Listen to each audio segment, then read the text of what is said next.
Rythu Bandhu ఆపిందే Revanth Reddy. Election code ఉండంగా హడావిడి చేసిండ్రు.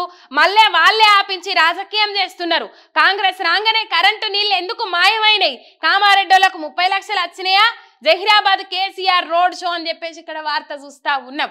రైట్, ఇక రాష్ట్రంలో రైతు బంధు ఆపించిందే కాంగ్రెస్ పార్టీ అని రాష్ట్ర ముఖ్యమంత్రి రేవంత్ రెడ్డి అని బీఆర్ఎస్ చీఫ్ కేసీఆర్ ఆరోపించారు.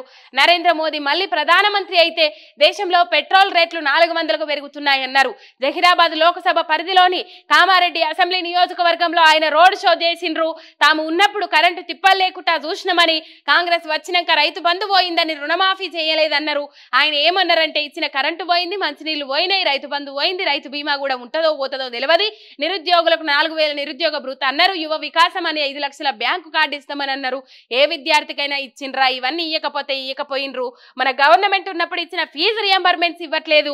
సోషల్ వెల్ఫేర్ హాస్టల్స్ 1100 పెట్టినము, ఇక వాటిని జూనియర్ కాలేజీలు చేసినాము.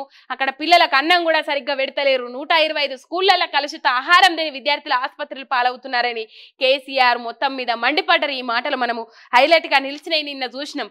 మొత్తం మీద ఇయ్యకపోయినరు, అప్పుడు ఇచ్చినవి అన్న ఇస్తాన్రా, ఇప్పుడు కొత్త ఇయ్యకపోయినరు, పాతయ్యన్న అమలు చేస్తాన్రా. రైతు బీమా అతికెక్కిచ్చిండ్రు.